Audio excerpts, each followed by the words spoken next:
Overall, though, I want to go back to the Ederson topic. How do you feel he is as a goalkeeper? Not just from today's match, but just throughout his time that you've seen him play. It's difficult to assess him, a goalkeeper at Man City who really has nothing to do for a long period in a lot of the games. See, I know all of these clubs now want goalkeepers who can play on the ball, right? All goalkeepers should be in the modern day game should be able to control the ball and pass the goal. But again, it comes back down to basics, right? What is the goalkeeper in the goal for? To make saves. Today, he's cost him 3 points today, right? You look at the goalkeeper at Liverpool today, I don't care. He should be able to deal with the ball coming back to him, accept danger and get the ball away. That's suicide football. That's suicide football. So I know you made the point. He doesn't start for his country, does he? Ederson does, who is also a sweeper keeper, I should add, at Liverpool. Yeah, but I actually think he's a better keeper. I think he's a better keeper. So, first and foremost, I like people to do their job. If you're a defender, you defend. If you're a goalkeeper, you make saves, you catch the ball. Then if you can add, I know Pep wants to play this game of football, and I understand what Gal says of drawing people onto you and whatever, but teams, very few teams like you saw at Southampton against Liverpool, they're going to go, do you know what, right? We're not going to get drawn on so you can pick us off and have like Gad says, a 9-10. I'll tell you what we're going to do. We're going to get back to the semicircle, get nice and compact, and you can have the ball there. Yeah. Well, Spurs basically didn't push on and try and win the ball back when City were in possession in their defensive third. They really didn't. No. Spurs said, OK, you can have the ball there. We're dropping off. Yeah. Would Pep have had the success that he's had at Man City if he didn't have a keeper that could play like Ederson? Yes, of course. If he had Joe Hart there... Yes, he'd still win the league. Would he dominate the league to the point where he gets 198 but you're saying, in 2 seasons? But you're saying, what you're saying with the goalkeeper, right? And we can look, if you can show me, right, last season, get me 5 passages of play last season that the goalkeeper has contributed to that they've scored. What happens is the ball goes to the fullback, right? And the fact that they've got the players to manipulate it goes into the midfield players and go around, that's how they get out of it. If their fullbacks can't push as high, because the keeper can't pass as well. Well, the keeper couldn't pass today for Liverpool. No, right? But he's not the starting keeper. But hang on a minute, the keeper couldn't pass today for Liverpool. Did the 2 fullbacks for Liverpool still push on high up the park? Probably not as much as they would have. No, you can't say that. I'll show you the stats in the game where Robinson and your boy Trent's in the opposing half. We showed the clip in the first half where Oxlade-Chamberlain's gone back and covered when they out of position. They've still pushed on. So it's made no difference. But surely that shows the difference between having a keeper like Ederson versus a keeper like Adrian who isn't comfortable. And it almost cost them today. No, but it cost them because, listen, it cost them because he played suicide. The ball's come back to him. He played suicide. There's a difference between... But my point is having a keeper that can play like Ederson. Yeah. Adrian is not Ederson. But what is your keeper... Listen, what is your keeper in the net for? What is he in the net for? You say he can play, but he's cost him 2 goals today because he hasn't done his job as a goalkeeper. Adrian, that is. No, Ederson. Yeah. He's cost him the game today because he hasn't done his basic job, which is first and foremost the goalkeeper.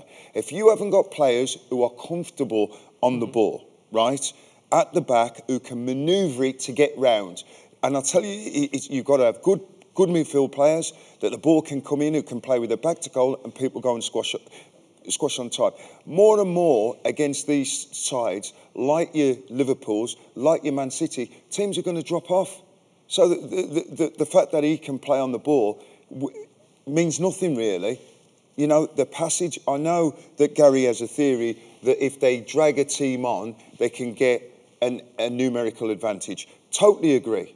But teams are not going to do that against them because they've got to keep their lines. You've seen at Liverpool today, at Southampton together, they've got to keep compact. They've got to keep their lines together. So they're not going to go and chase, right? You're seeing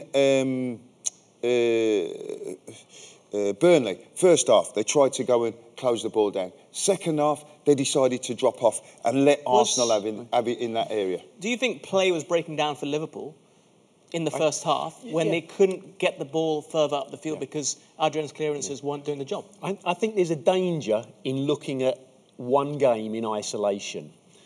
What I would say is that across the last 2 seasons, playing the way Pep Guardiola has played at Man City, with a goalkeeper who is a sweeper keeper, part of the outfield play generally when they're in possession, he's won the league twice by achieving 100 points and 98 points. And Liverpool last season came second in the league with 97 points and won the Champions League. So the system, the way they play across an entire season has been successful, and that system is goalkeeper, lots of possession, high risk, but ultimately it's won both clubs' trophies. I disagree with that. At the end of the day, Liverpool. Having won trophies. No. They've won trophies. Yeah? Why? Playing that way. No, simply because they've got the best players. Simple. There's no argument. Liverpool and Manchester City have got the two best squads and best players in the division. Hence why they're going to score. They're going to go against the likes of, But they aren't going to be as successful, in my opinion, if the keeper has the ball and he pushes everyone up and he smashes it, and Salah and Mane and Firmino have got to fight with big central defenders. I get so that. They have to play that way. I get that, but if a modern day keeper now, right, the game's changed. And it was evolving when I was coming to the end of my career. I've been retired 14 years. The game's changed, it's evolved. The goalkeepers now, Chris Woods, who played with me, England goalkeeper, could play centre-back. Most goalkeepers can play out or outfield now. Most of them can. So, yes, they come out and play at the back, but it's the players that you have from, sort of 2 to 10 that win you the football matches. And if your players from 2 to 10 are better than the most teams 2 to 10, you're going to win. So Liverpool's squad, Liverpool's players from 2 to 10, Man City's players from 2 to 10 against the rest of the Premier League, right, are going to win football matches. That is a fact. I don't think we can particularly argue against the evidence that's there, and that is that Liverpool and Manchester City have been the 2 most successful teams across the last couple of years, playing the way they play, playing quite high risk out from the back with a keeper who's comfy on the ball. I don't know how many clean sheets Ederson has had. Well, to be honest, the season before he had the most, and then second to Alisson last season by 1. Okay, so one more than Ederson Alisson last had season. 21 clean sheets in the Premier League. Would you say? So, sorry. Go on. So yeah. So what I'm saying is, the success they've had, the clean sheets that they've had, says, and I do take your point that you can strongly argue that they have the best players, but by having the best players and the system. But do Liverpool have the best team in Europe in terms of players because they still won the Champions League? Let me ask you a question. If De Gea was in goal at Liverpool and Man City, right, do they win the league? Possible to say. I personally don't think so. Why?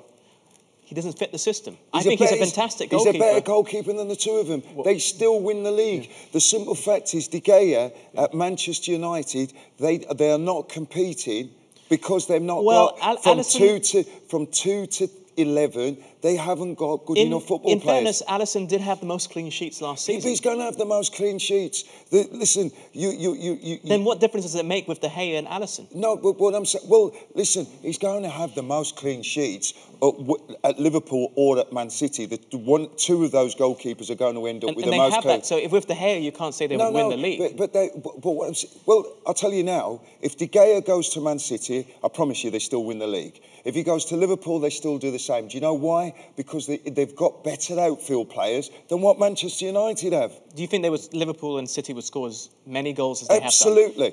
Absolutely. I'm not saying they're not instrumental in the style of play they have.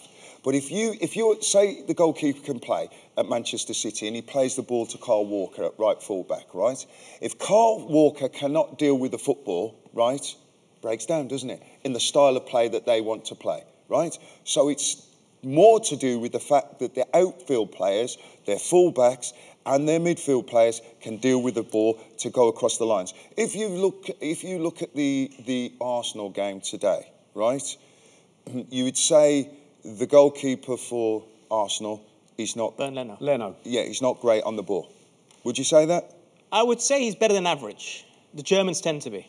Better than average, yes. Right? Well, today, how many times did they, Burnley, especially in the first half, be able to win the ball back? Because the fullbacks that Arsenal had today couldn't deal with the football. When it got into Danny in the middle of the park, he was comfortable on the ball, so they could set it off. I would say Leno plays there because he's a good sweeper keeper. We saw when they tried to check last season.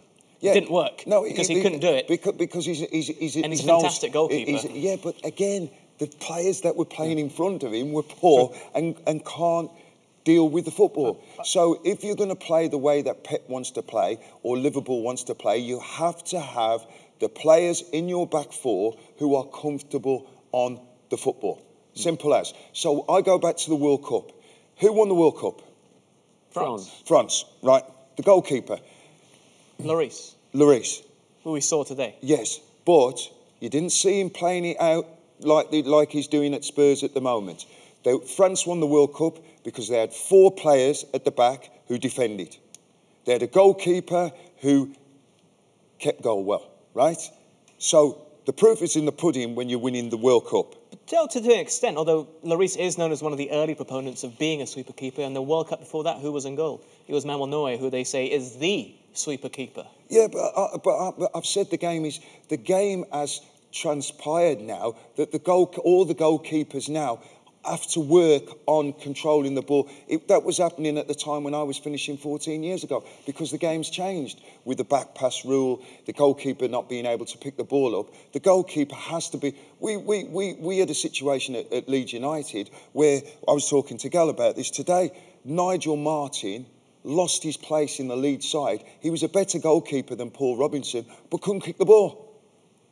So he lost his place in the side because the game had changed, that the goalkeeper has to be able to deal with the football. But that is not the reason why they're winning the football games. It's not. The reason why they're winning the football games is they've got better outfield players. So if you play the ball out to the fullback, and the fullback can then deal with it, and then you can play it into the midfield players, right? I'll show you. There was one instance in the first half with Man City, and the ball got shelled in by the goalkeeper, and I think it was Otamendi who played a lovely ball round the corner, and then they nearly went on to score. That can only happen if Otamendi can deal with the football. Yeah. At the same time, we saw Ederson almost set up Aguero for an assist. So it's not only just about the defenders. Sorry, Gary. Yeah. No. I'm almost starting to lose what the argument is. But what I would say is that 2 of the best coaches in world club football, or recognised as the best coaches, are Pep Guardiola and Jurgen Klopp.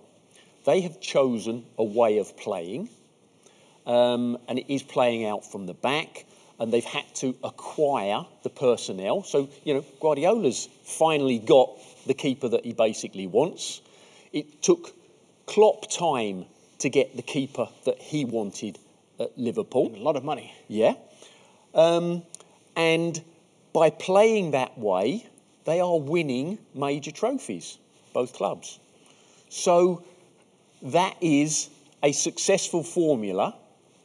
And to argue that it is wrong to play that way, or the keepers take too many chances, despite them taking apparently too many chances, they are still being successful. Listen, I am not. You're missing No, that's my what argument. but I did say at the beginning of that, I'm not sure what the argument is, so clarify the argument. No, I'm clarifying my argument. You're making the point to me that the reason why they're winning trophies is because the goalkeepers can play with the ball. I'm saying to you that is not the reason why they're winning trophies. The reason why they're winning trophies, both Man City and Liverpool, especially in the Premier League, they have the best players. Full stop. Whichever way they play, in actual fact, you can go through 90% of their fixtures, they could play whichever way they want. They're going to win the game because of the players they have. Simple as. Simple as. De Bruyne in the first half, you can say whatever you want about setting up from the goalkeeper to set up the passage of play. How many players? What about those 10% that takes you over the edge, though? That separates the 1 point between yourself and your league rival titles. Today it's cost them 3 points that the goalkeeper hasn't done his job. Forget whether he can play on the ball or not. It's cost them 3 points today because he's not done his basic job first and foremost. Yeah. But the belief of Pep Guardiola is that his goalkeeper playing the way he wants his goalkeeper to play across the course of the season will be successful for him and his side. Well, it'll be successful, Gal, because they've got better players. Including the goalkeeper. Oh, when you say including the goalkeepers, when I watch Man City play and I watch Liverpool play, right, in 90% of the games don't have a lot to do apart from controlling the ball and feeding it out. They don't have a lot to do because you've seen today, Man City have played Spurs, and Gal made a point in the game, and I never noticed this before. He said to me, look where the two centre-backs are. There were 5 yards in the attacking half. In the attacking half. Yeah, their deepest player was probably one of their central defenders, and I would have said he was probably even 10 yards inside the attacking half. And you're playing Spurs, who you're saying are going to be challenging for the league title, and that's where your centre-backs are. Says everything.